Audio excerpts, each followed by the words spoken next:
today I am going to be doing a little speed paint, and I'm going to be voicing over and kind of describing.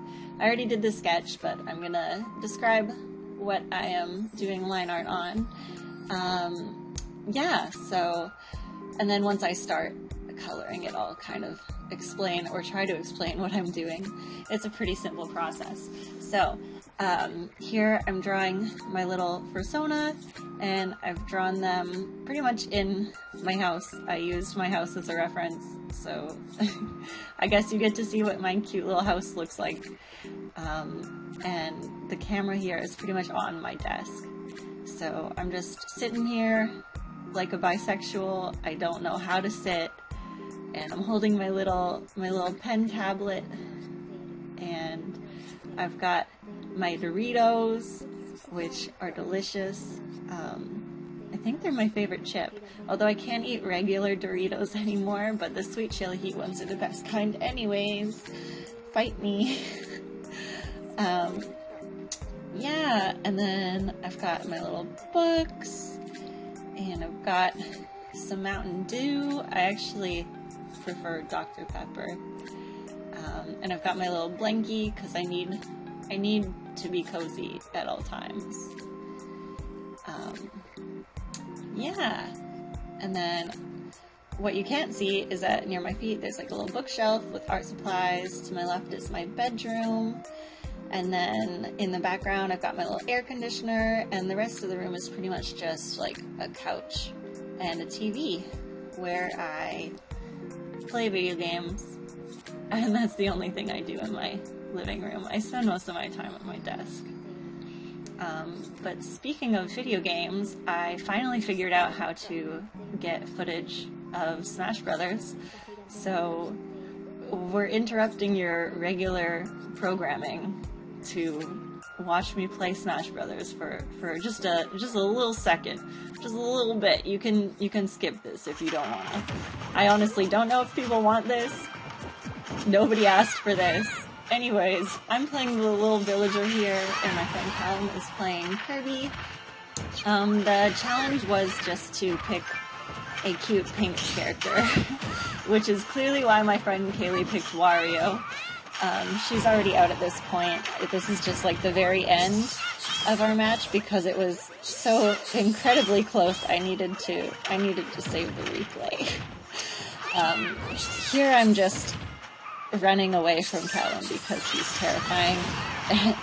And he's so scary. My cheeks were clenched this whole time. Yeah, we're pretty much at the end here. Look at this. What? I can't believe I won. I really thought I didn't. Anyways, back to the art.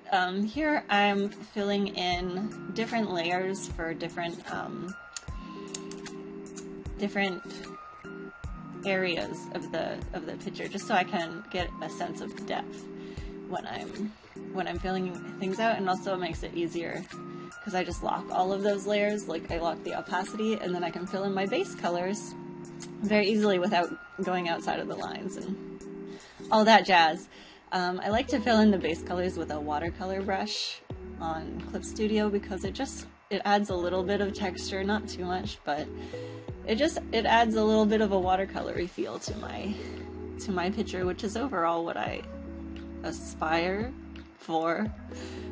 I did the base colors for this first layer when everything else was filled in gray, and then as soon as I took those layers down, I was like, oh my god, that's too dark. So I will be fiddling with the brightness and contrast a little bit here.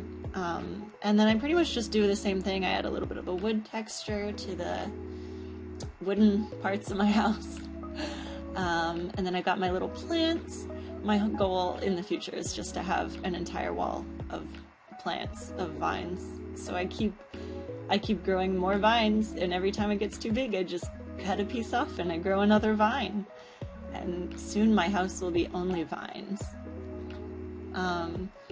So then I like to add another layer of like a medium red shade, and I like to do some cell shading, which can be kind of tricky when you're first starting out, because if you put the shading in the wrong spot, it look bad.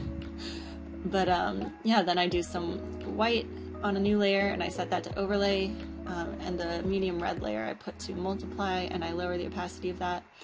And then I just pretty much do that for everything else in the picture, just continuing to add multiply layers and overlay layers until things are shaded. And sometimes I will do like some extra shading, like anything like the pop bottle there, it needs extra shading because it's translucent. And my little, I forgot I have a grinder and a doobie in this picture.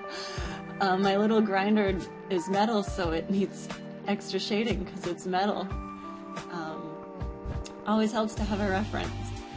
I also don't have a poster there, but I figured it needed something there for the composition, so I just saw a Zelda book in my house and was like, I could have a poster of that.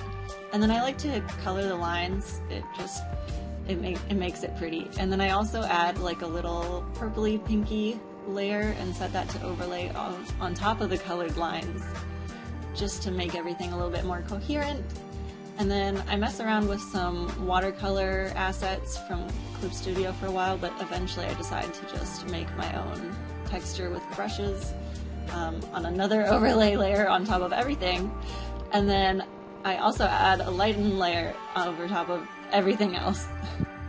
And that's it. And now it's done. Okay, thanks, bye!